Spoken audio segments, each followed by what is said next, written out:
morning, everybody. Wow, welcome class. So, my name is Martin Schade. I'm an R&D engineer at AWS. I used to be a solutions architect in the strategic segment, so I know a little bit about all the services and focus on machine learning right now. See a couple of familiar faces. I think almost everybody was there yesterday as well, I think. Yesterday we primarily talked about the higher level services, and today we're going a little deeper, talking about SageMaker in the beginning, and later we will have some workshops where we actually hands-on going to deploy, build models, and train models, obviously. But first I want to check, who knows what SageMaker is? Okay, 25% maybe? Okay, so I explained that. Of those people who know what SageMaker is, did you use it? Do you use it in production? Did you play with it? Nobody uses it in production? You use it? Okay. Did you use the built-in models or one of our models? Okay. Random cut forest? Okay. Did you ever build your own model? Okay, good. Okay, we cover this in this talk. I go through what SageMaker is on a high level, then we dive a little deeper. And at the end, I'm going to show, time permitting, how to build, train, and deploy a model, and then also go into how to build your own model if that's a use case for you. Cool.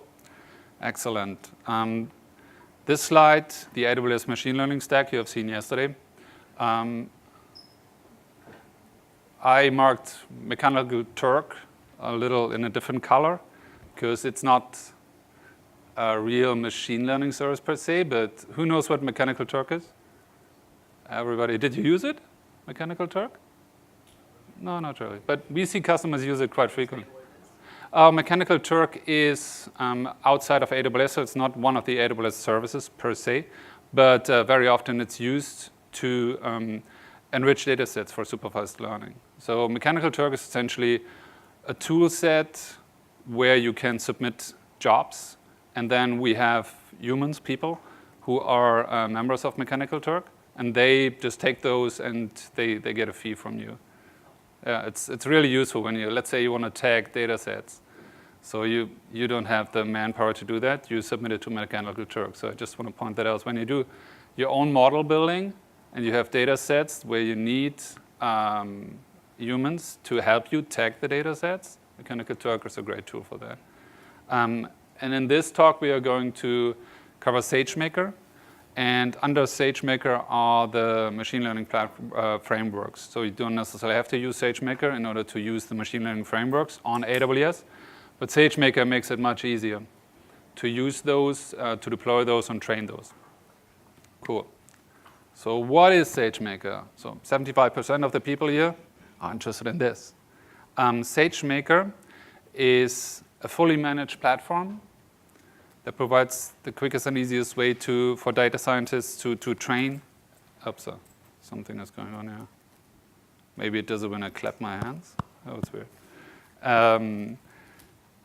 So you can build your model, train your model, and then deploy your model. And this is what we are going to talk about. So the building aspect is where you have your Jupyter notebooks. So SageMaker allows you to spin up a Jupyter notebook super easy. So you don't have to configure anything. It's just a click of a button, essentially, and then you define the instance. You can also use Apache Spark on EMR, our Elastic MapReduce service. So that's part of AWS as well. If you don't know what EMR is, it's basically not only manage Hadoop, but it allows you to run Hadoop and Spark and Presto and so on. And you can create jobs through the console, through the AWS console. Or you can, because SageMaker does not limit you to create two models that are created using the Jupyter notebook instances. Or so you can do it on your own devices. Most often, at least for me, I use the SageMaker Jupyter notebook, and that's what we're going to do today. When it comes to the training, You can use SageMaker to train your model in a distributed fashion without any setup. So we're going to go into that a little deeper. But essentially, it's a Docker container that gets deployed. The data usually lives in S3. And then we spin up instances for you for the training, and we shut them down after training. So no more I spun up 10 P3 instances, did my training and forgot to shut them down over the weekend, and incurred a cost of a couple $1,000 potentially. So for SageMaker training, we spin this up, we shut them down again. Underlying technology is Docker and ECS, our Elastic Container Service. And you can deploy those models locally, or you can deploy them to SageMaker, which allows you to have an HTTP endpoint that you can just call. You can use Greengrass, or you can deploy them to the deep lens. Who here owns a deep lens? Anybody? 1, 2, 3, a couple of folks. Okay. Yeah. So deep lens is our machine learning powered camera, essentially. So it's a camera that does have a GPU, and you can deploy models to it. Very useful for object detection, classification, stuff like that. Cool. And the last item is the hosting part. I briefly touched on that. It's when you did deploy your model, or when you did train your model, you want to make it available to your infrastructure or ultimately to your customers. And SageMaker allows you to do that with just one click or just one command. It's basically saying, when you have your model, you say deploy, and that's it, and the model is deployed. It used to be hard. I've spoken to customers who had like month and month of turnaround from the actual model creation to making it available to their customers on the website, for example. Because sometimes the model would be in a language or in a specification that was not compatible with what they had there, so they had to rewrite it and then be able to deploy it. So the turnaround time was just super high. And with SageMaker and this infrastructure, it's much, much easier. The model is, those endpoints are accessible through like low latency endpoints, high throughput, and we can scale those out as well. You can do A/B testing, so you can compare the performance of one model with the other. And you can also bring your own model, and that's what we are going to touch. Essentially, it's you create a Docker container, and that's what your deployable will be, and it's basically abstracted. Cool. SageMaker itself comes with Amazon, so with SageMaker algorithms. And those algorithms include XGBoost, for example. It's, I think, our most popular one right now. Seems to win a lot of competitions, actually. So good for a lot of use cases for supervised learning. The factorization machines for classification and regression tests, the linear learner, forecasting, and there are a couple more models, actually. When you're interested, we can go into those a little deeper. For classification, we have the k-means, PCA also for dimensionality reduction, the Virtu-Vec. So all those models are accessible to you right away without you doing the training necessarily, without you defining the model. You still have to do the training for your data set. And we have models also for image classification, and we just recently added object detection, I think 2 weeks ago. So that's part of SageMaker. And for like document topic classification, we have LDAE and NTM built in as well, and sequence to sequence for more used in the context of translation, for example. Yep, please. Is LSTM part of the building? Sorry? LSTM. LSTM? Yeah, it's part of the building. LSTM, I don't think it is right now, but we do have RNNs. Yeah. Cool. What would you use LSTM for? Forecasting. Okay. Mm-hmm. But I'm open to other options. Yeah, you can, and I go to that like in the next step. you're not restricted to the SageMaker built-in models. You can use ones that are outside of that, which is like the TensorFlow, MXNet, Chain, and PyTorch. So TensorFlow and specifically MXNet have great support for SageMaker as well. So you can use those models and make use of the same deploy and training methods as well. And maybe we can take a look later into, like, I think there's an example notebook for LSTM as well. Cool. So which of those models are we going to discuss today? The built-in models? The built-in, I was thinking about the object detection. And yeah, thumbs up. Anybody else interested in object detection? 2 people, that's all? Okay, I see more hands. That's good. Also, can you talk a little bit about the NDA now? I think on the prior slide? Or? We can, yeah, I can. So the LDA and NTM, yeah, we can talk about those as well. I can also, there's very good. So the question was, can we cover the LDA and NTM models? And we can talk about those. We do have example notebooks, and I'm going to show some of them. Yeah. I will show you some documentation, and we can go a little deeper there. Cool. Let me just pick. So you can, besides using the built-in SageMaker models that AWS or Amazon provides you, you can also use TensorFlow, MXNet, Chain, PyTorch. Those are all available right away. TensorFlow and MXNet specifically have a great integration. And you can sample. So what you need is your data, obviously. Then you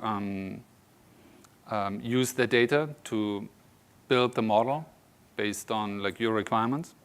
You use that then to deploy it, or basically train it in a distributed fashion, and then you deploy it to those endpoints. That's like the standard flow for SageMaker. Cool. And as you can see from the headline there, it's all basically built on top of Docker containers. So you can also bring your own algorithm. So, and we can go into that. So I will touch on that a little later. So you basically define an interface, and then you build your container, your Docker container, and then you can use it for training and also for the hosting part. So you're super flexible. And through that, you can use any framework that you want. I probably go through an example with Scikit, but you can also use PyTorch, Java, or whatever your preference is. And this gets published to our Elastic Container Service. And from there, then it gets reused for the training and deployment. Another cool feature is the hyperparameter tuning. When you do train your models, very often you're faced with like, how do I tune this model? Like, how many layers will I have? Like, how many epochs will I run? How do I tune like the weights and so on? So, and that's actually an area of active research, because I don't think there is nobody who can say, I have this problem, I have this data, these are the parameters that will give me the best model. Nobody knows that. So this allows you to test it or train the model parallel with different parameters, and then it will give you the predictions, or basically a probability for predictions, the confidence, and then you basically know or have an indicator on like what model to choose or which hyperparameters to choose, because you were able to train it in parallel with different hyperparameters, and it will learn and it will try to optimize those. So that's very powerful. That's very powerful. And once again, the training happens on the instance, and once the training is done, they will be shut down. So don't be necessarily too concerned about like having them run or leaving them on. So with SageMaker, you can easily set up a Jupyter notebook. So you can set up your environment, and you can pick an instance type. It comes with the common tools installed, so all the frameworks that you saw are already pre-installed. So it's you don't have to fiddle with the setup, the dependencies and so on. And it gives you easy access to data sources, so S3 kind of built in. You don't have to manage that server. It's provided through the service. You will see the instance type, but you can stop it at any time as well. How this works is, so you do have the past data that you use for the training. You have your training algorithm, and the output then from the training is the model of artifact. So that's stored in S3. And then you have your code to call that. And then you deploy that code into the model to have it called through the client application. Cool.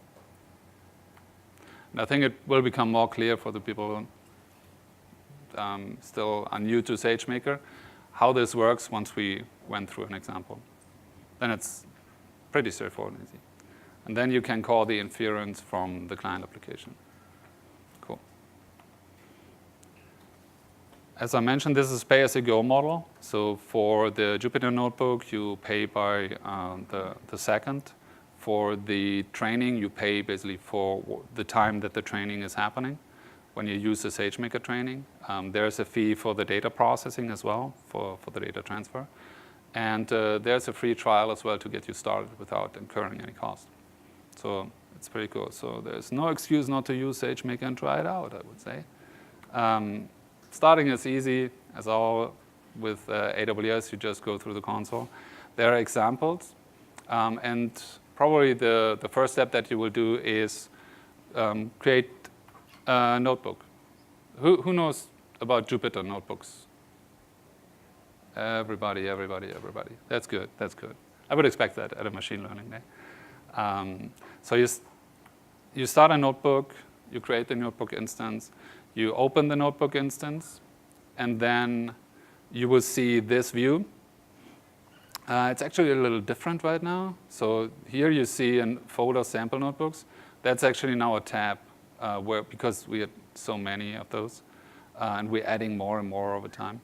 But I'm going to show you how that looks.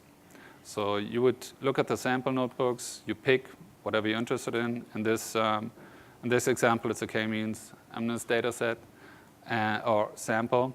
You point it to the data set, and then you start the training, and then you can deploy it. So as you can see, here's the fit, the deploy, and predict. That's all you need to know. Fit, deploy, not. I'm simplifying, obviously, but fit, deploy, predict. That's basically it. And now I will show a demo. Is it possible to use third-party Python libraries? Third-party Python libraries, yeah. So let me show you that. I will just go to a notebook. Let's see. Okay, where is it? Okay, let me quickly check. Trying to get out of this. Oh, okay.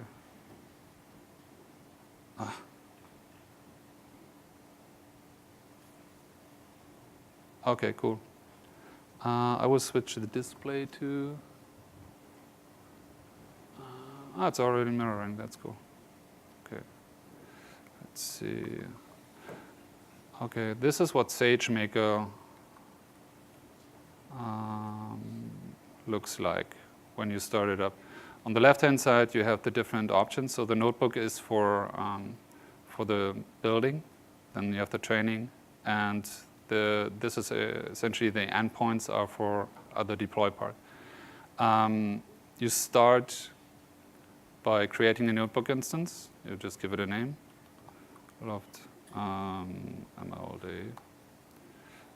The notebook instance type, so this is important. That's not necessarily the instance type that you use for training.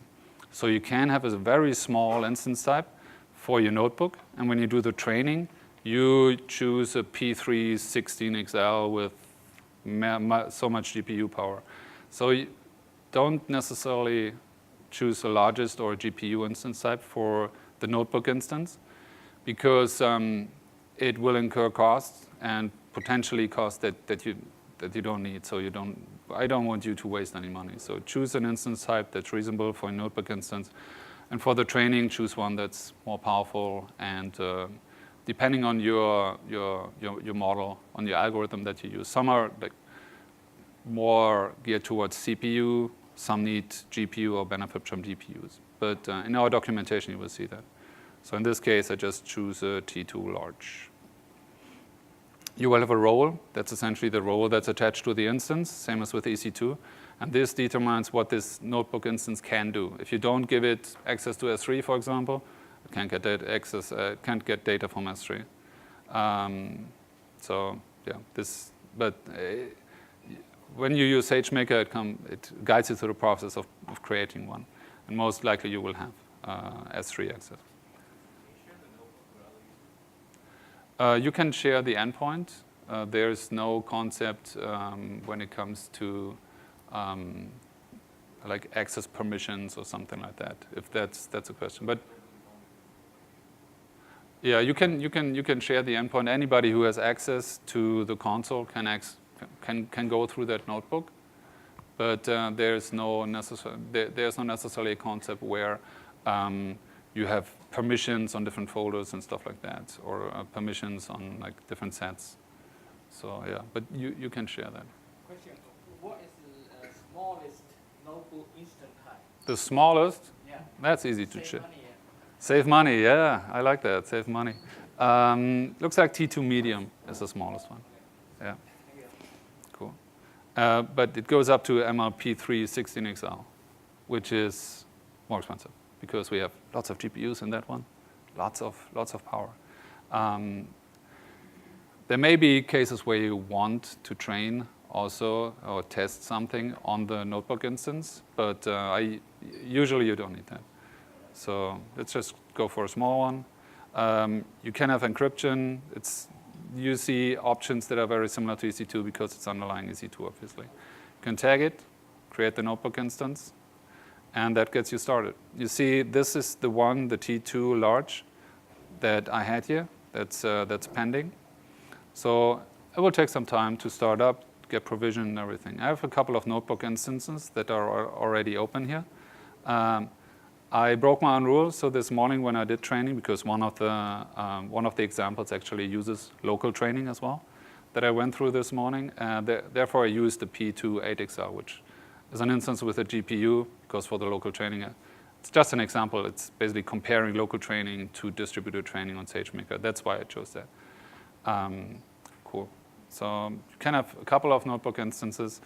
In order to look at the notebook, you would just push open, and then it will open up in a new tab. And this will give you access to the standard, basically Jupyter notebook. You can see, like this one is the one that I tested this morning. When you open it and it's basically blank, you only see lost and found, and you wonder, where's all this stuff? Well, what do I do next? So you would go to, when you start or exploring SageMaker, you would go to the SageMaker examples. And we have lots and lots of examples here. Essentially, everything that we provide in SageMaker, you can have a notebook here, especially the algorithms that come with AWS, with SageMaker. You see here all the notebooks that we provide. And for some, we have a couple, actually. Yeah, please, there was a question. I have a question for you. I mean, let's say you go ahead and create your notebook. Can you save it on local disk and forward it around? Seems like it might be problematic because you do have SageMaker calls within that. So do your notebooks only function within the SageMaker environment, or can they function outside? The question is, do notebooks only function in the SageMaker environment or outside of SageMaker? So I do have, you can run SageMaker on your laptop as well, and I did that actually. So you can actually go through the entire process, at least for most of them, I think. SageMaker itself is like those three components, but it's also like an SDK. So you can set up your local environment with that SDK, you can run Docker locally and go through the entire process.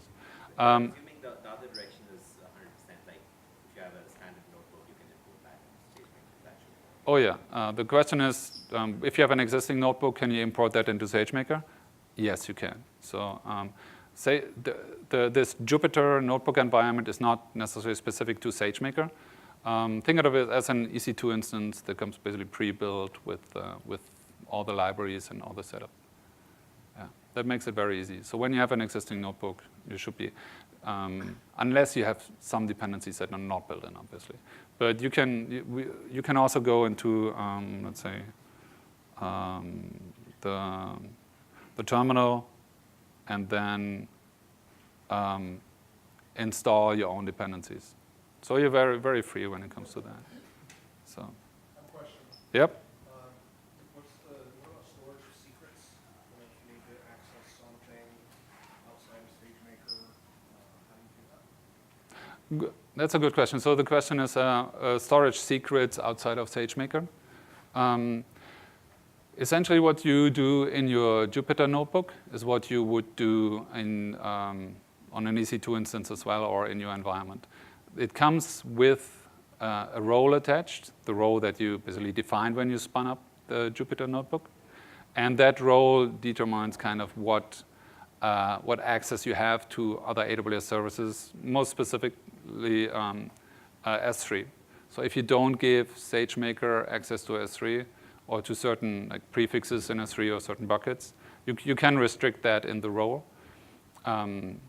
Or KMS as well. When you have like encryption, you can also use KMS there. You saw the option when I spun up the notebook, or like KMS. That's how you would do that. Does that answer your question? Partially. I was just wondering if you had to pass some arbitrary secret for like S3 or something, which I think you using if you had an application that had a secret key that you needed to give it, you might embed that in an environment variable. Exactly. Yeah, I can show you a notebook. Let's just look at this one, and then it becomes more clear how this works, I think. Here, for example, you get the role, and the same way, it's just some Python code, right? So you can get the key.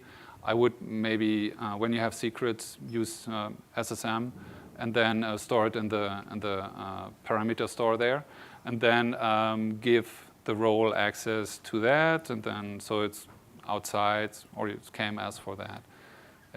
Yeah. So you can. It's Python code, so you can basically do what you would like. But it's a good point. Cool. Let's go jump back here. Any more questions before I jump into showing a Jupyter notebook or going through some examples? Yep. The batch transform. Yeah, we can probably cover that a little later. Yeah, I think there's even an example for batch transform. Cool. Okay. Cool. SageMaker will train hosts. So we started up a notebook, and this is what it. Oh yeah, this is what it will look like. So here are the examples. Some introduction examples, some examples about the algorithms that I mentioned before. We have also some examples for the Python SageMaker SDK. And you see it's really a lot that you can explore here. There's a batch transform for PCA. Maybe we can cover that a little later. Some scientific algorithms, the LDA is here, the linear learner. Here are examples for Spark integration with the EMR. And at the bottom are the Hyperparameter examples, where we basically train a model and let, through this, figure it out, the hyperparameters, optimizing the hyperparameters, which is a super useful feature to optimize your model. Cool. Also, let me show one thing. All what you see here is essentially a copy of this GitHub repo. So you see here's the hyperparameter tuning, advanced functionality, introduction, SageMaker Python SDK. So what you see in the notebook is also, you can look at it on GitHub as well. So that's super helpful. And you can fork it then there and contribute back to us. And here's potentially a little more documentation on that. But that's super useful to see. Okay, let's see. So this, one more thing I want to show, and we also have documentation for all the algorithms that come with SageMaker. You see them here at the bottom. And when you're interested in like a specific one, like the LDA and NTM that we were talking about, you can look at specifically what this is in the context of SageMaker. Sometimes you find more information about the algorithm itself. Let's say the sequence to sequence, for example. You see that it's based on the sockeye and uses RNNs and CNNs with encoder decoder. So that's a useful source of information as well. So the notebooks, the samples, GitHub, and the documentation of SageMaker is pretty good. Cool. Object detection. Let's look at object detection as the first example. We just released that recently, like 2 weeks ago or so. So we continuously update the number of algorithms and models that we support inside SageMaker. But as you know, like TensorFlow, MXNet come with a lot of algorithms as well. Cool. So the first thing you do is, and Jupyter Notebooks being Python, so we import SageMaker and get the role, and here I get the session. I think the original notebook, what I usually do is I don't create a bucket for every test I run. So you can get a default bucket from the session. So that's what I usually do, because then I don't have to think about like creating a new bucket, giving the access, and so on and so on. So I'm lazy, so I use this. You may have different requirements. Demo loft, demo 2. Okay, give it a prefix. You can point SageMaker to a specific Docker image. So we provide Docker repository endpoints for those algorithms. You can also get that Docker container through a given name. So that's another option. In some notebooks, you may see that it gets the image by pointing to a specific container. In this case, we get the image URI through this method. I think we added that a couple months back. So when you run an old version of the notebook, it may not have that functionality. But when you spin up one now, then this is a preferred way. It makes it easier. And you see this is actually an ECR Docker image that I'm pointing to. A lot of time in machine learning in general is spent on data preparation, data cleansing, normalizing the data, making sure that the data is accurate. And that's one part here as well. You can do that in the notebook. We have other services that help you with that. Like Glue, for example, is one when you do it at a larger scale. Okay, let's just for this we use the Coco dataset for object detection. We need to train the model based on like objects that are in an image, in a given image, and we provide it also with a bounding box. And the Coco dataset is just what it does there. So we are downloading that. Actually, I do have that, so I don't have to run it again. Object detection, this one. Here we go. Because it will take some time also to load it. Here we go. So this is what I did this morning. I downloaded the data. So it takes some time to download the data, and then it's on the instance. I converted it to the record IO format. You can also provide, so you can also point it to just images, for example, in this case. The advantage of the record IO format is that it's optimized. It's a binary format, and you can pipe the data. When you do the training and you have large data sets, you have the option to download the data or basically tell the training to download the data set onto the instance. You can basically tell it to download the entire data set onto the training instance, or the many training instances that you have, or you can shard it, or you can also pipe it.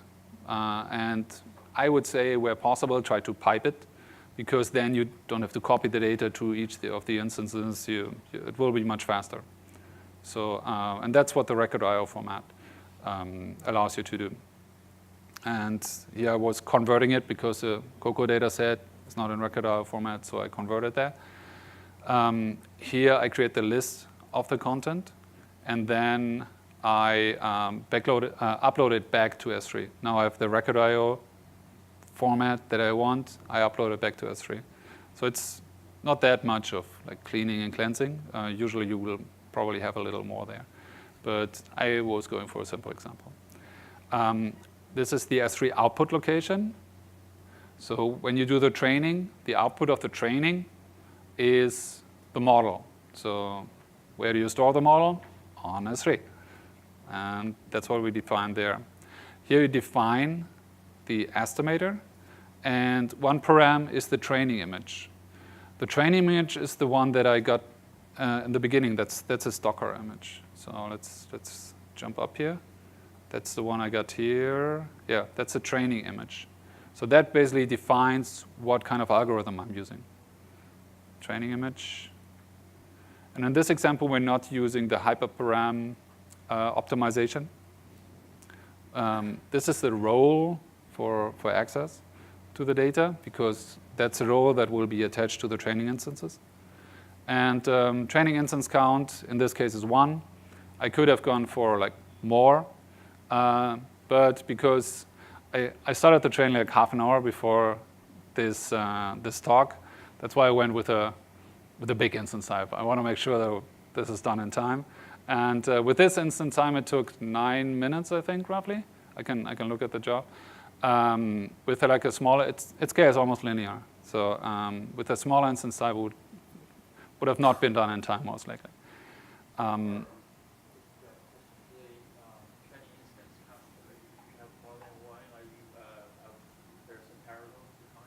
Yeah. The question is, if we have more than one instance, does it parallelize it? Yeah, and that's actually one of the big advantages with SageMaker, is that you can have distributed training.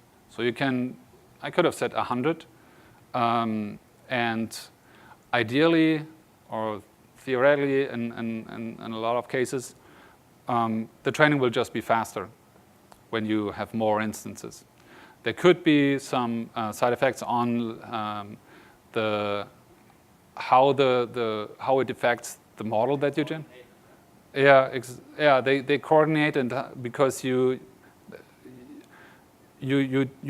train them in a distributed fashion, it could be that they don't optimize the same way as they would when they're on one instance or share the same instance. But it's worth a try. If your use case does allow for that, the training will just be faster. And because you pay by the second for the training instances, and they basically get started up and shut down when you're done, the cost should be roughly the same, even when you use multiple. At least that's the idea. Not all models and algorithms support distributed training, but most of them do. Okay. Cool. That's a question.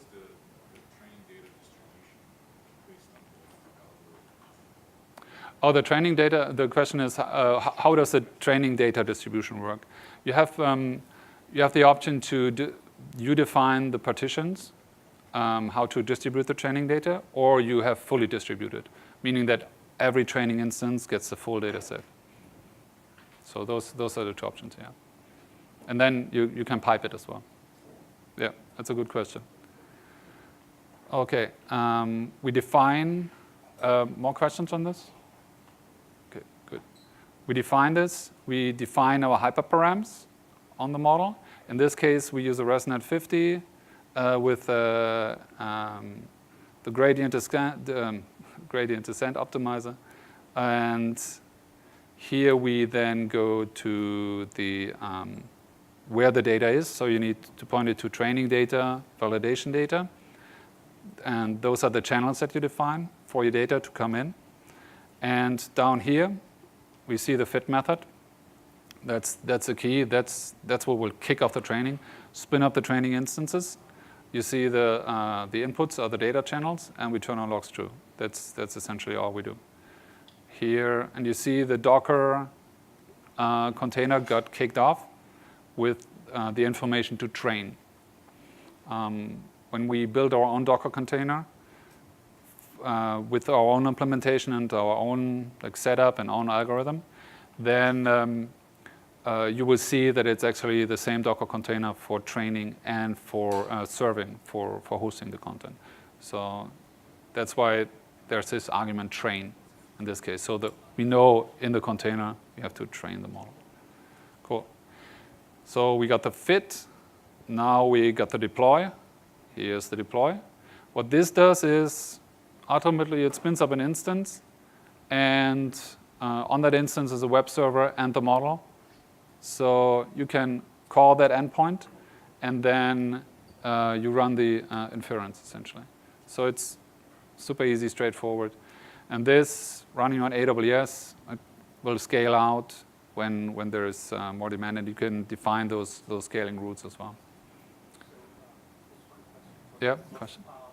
Is that basically going to grab the model from your training output, which is S3, and you grab the model from there and do the Docker image and deploy it? Yeah, so the question is if this does take the output from the training, so taking the model, put it on a Docker container, and then make it available. And that's exactly what it does, yeah. That's exactly what it does. So the output from the training, so you can see the OD model here. Once it's trained, we use the same and then deploy it so it knows where the output location is. It knows the Docker container, so it will get that onto the Docker container, make it available, and then serve the content. That's what it does. That's exactly what it does, yeah. Correct. And you can define the instance type. Some inference may benefit from GPUs, some may benefit from CPUs, some more from memory. So that's why we give you the freedom to define your instance type. And then you can run the inference. And as you can see, I didn't get to that. So let's see if this actually works. So, okay, I did download an image. Let's take a look at that image. Okay, so I did choose this image. Okay, here we go. I downloaded the image to the instance, and now I call predict. As I mentioned, like fit, and then deploy, and then we can predict against the endpoint. Let's check. So once again, when I called deploy, the return object was an object detector. So now I call this object detector with a predict, and with this object there, the byte array of the image. Let's see, fingers crossed.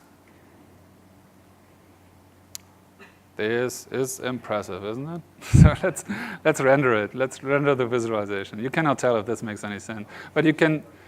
What this actually what this actually does is this is the class. So when we build the model, it maps specific classes to specific items. We have 4 for the bounding box, and then we have the 5th one, which is the confidence. So it's basically what type of object is this, where is it, and what's the confidence score on that.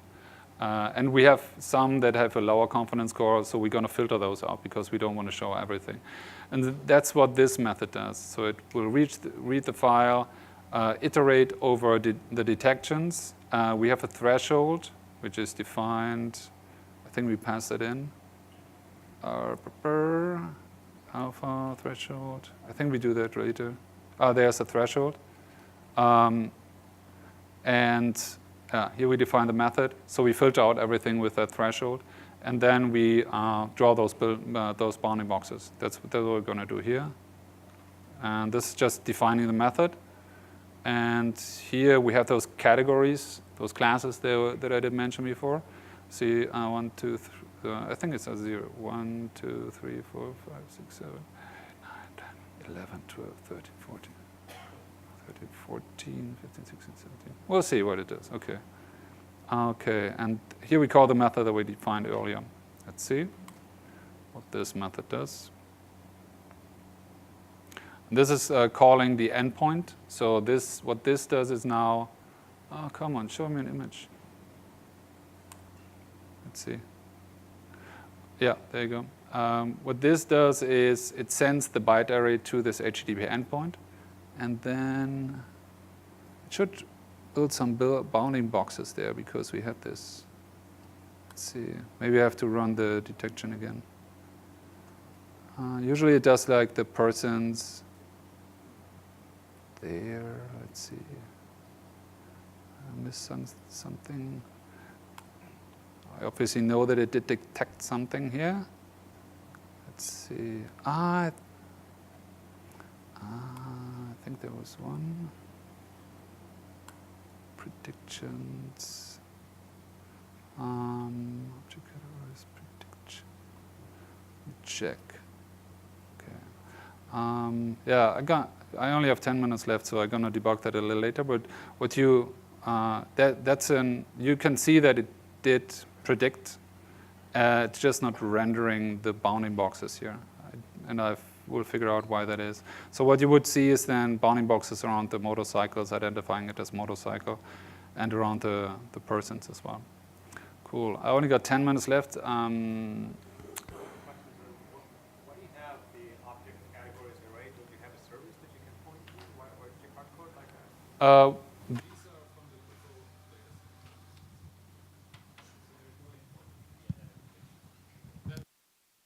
So that's how you fit the model.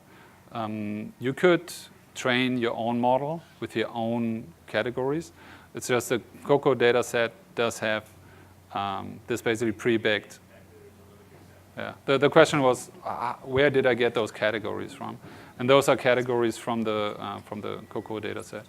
Let's assume you have your own data set and you want to train it, then you would have like images with bounding boxes as well, and basically define that this image, this bounding box is a cat, this bounding box is a dog, and so on, and then you would use that for the training.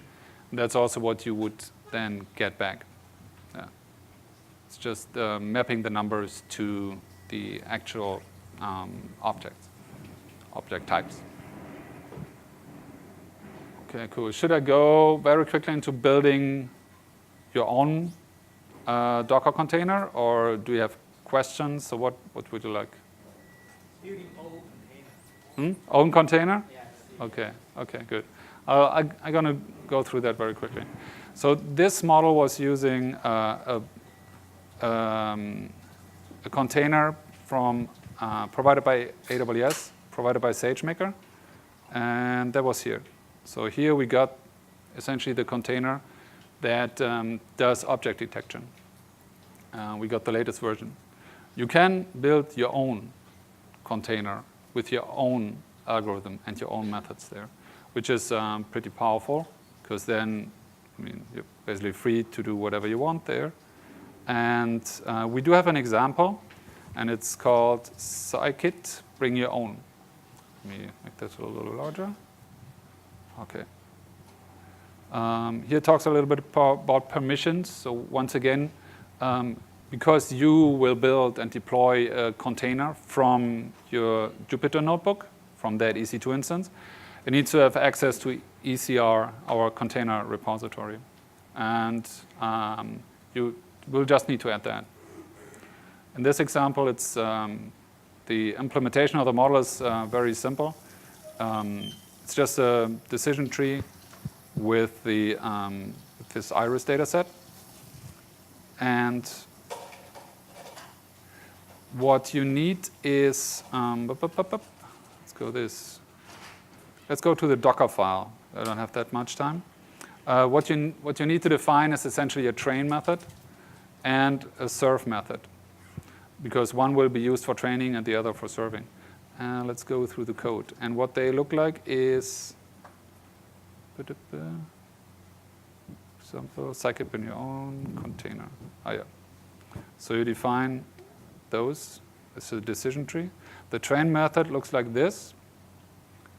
So you import scikit-learn, you have the prefix, and You just call train and do your training. So here's the decision tree classifier from scikit. Once again, you fit it, and then you save the model. In this case, we dump it using pickle. So that's essentially the training. And later, when we use that container to host it, to serve the content, the serve method will be called. So this is just a Flask endpoint in this case, so fronted with an Nginx, but that's all defined in the container. This doesn't really, it's nothing specific. So the serve method is not very specific. You cannot see the inference here. What we need to look at is, so you saw it called WSGI, which is just importing the predictor.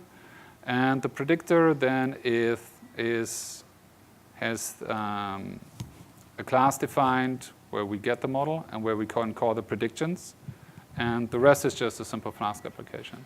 So the model gets picked up from optml, called model.